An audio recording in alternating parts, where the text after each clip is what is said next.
Halo teman-teman, hari ini kita akan merequest satu perusahaan yang di-request oleh teman kita ya.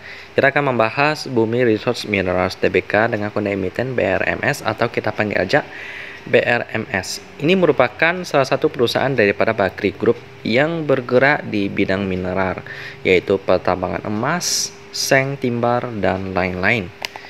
Kita kenalan dulu dengan BRMS ini. Sebelumnya, di website mereka ini tidak bisa diakses, jadi saya menggunakan website pihak ketiga untuk menjelaskan tentang profil BRMS ini.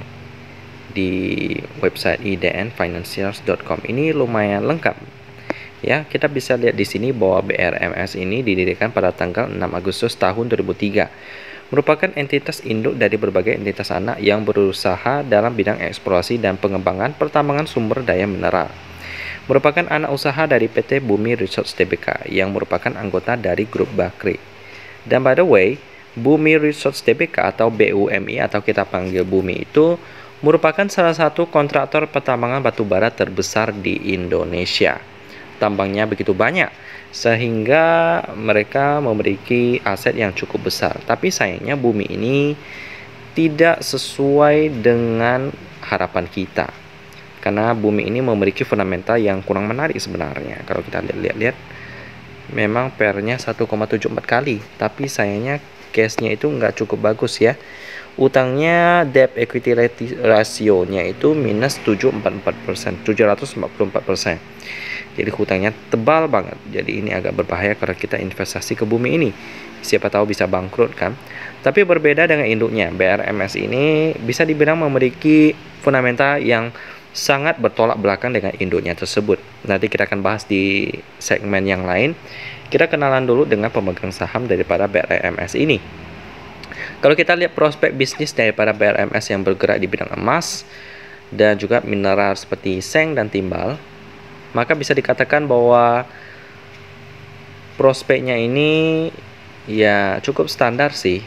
Emas itu kan merupakan salah satu investasi yang cukup aman dan sepertinya akan susah untuk termakan zaman ya. Sudah banyak saingan daripada emas dari dulu seperti tabungan-tabungan yang mungkin yang berbeda dengan emas.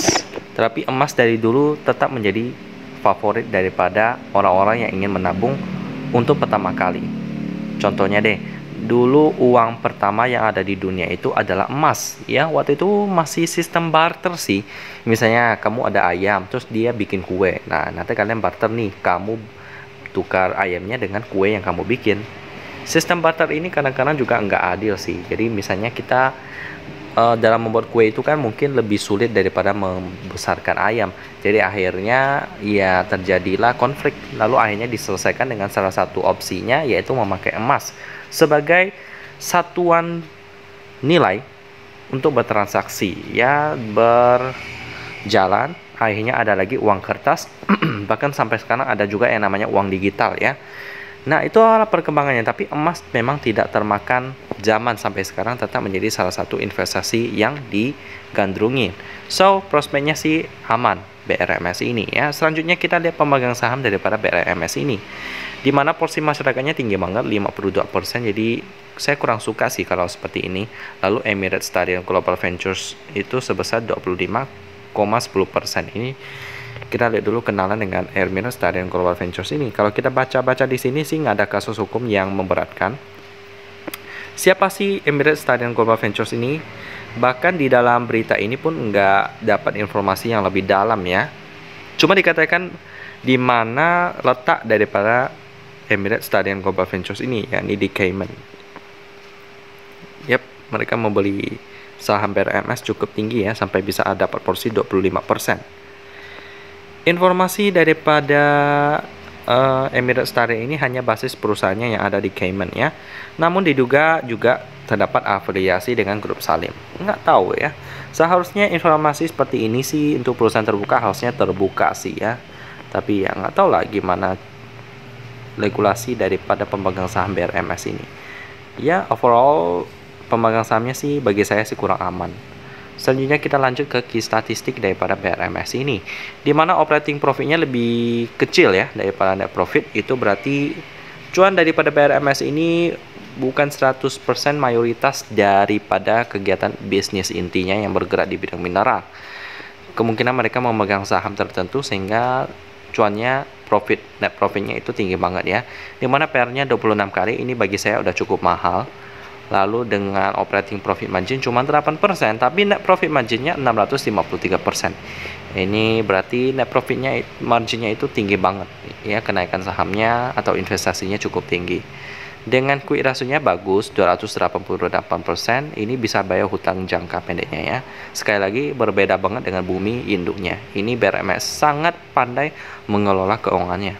Dengan turnover hari ini 49 miliar rupiah. Ya, cukup mengejutkan karena sebelumnya mereka sempat gocap dan akhirnya berkembang hanya sekarang harganya 210 rupiah. Yap, cukup menarik karena memang fundamentalnya sih standar-standar aja. Yang menjadi keberatan bagi saya itu cuma 2 poin. Yang pertama tadi PER dan juga pemegang saham publiknya udah terlalu besar sih. Sisanya sih oke-oke aja ya. Mereka belum pernah bagi dividen sih sepertinya, jadi juga menjadi nilai minus bagi perusahaan ini. Jadi bagi saya masih belum terlalu menarik ya untuk perusahaan sejenis yang bergerak di bidang mineral seperti batu bara. Ada banyak perusahaan-perusahaan bagus lainnya ya seperti ITMG, Adro, dan Embab dan juga ABMM. Nah, itu bagus-bagus tuh. Dibandingkan dengan BRMS ini masih kurang menarik bagi saya. Demikian pembahasan tentang BRMS, anak perusahaan daripada Bumi yang bergerak di bidang mineral dengan keuangan yang cukup aman. Tetapi PER dan pemegang saham publiknya kurang menarik bagi saya ya. Jadi skip dulu. Dan kita ketemu lagi di video selanjutnya.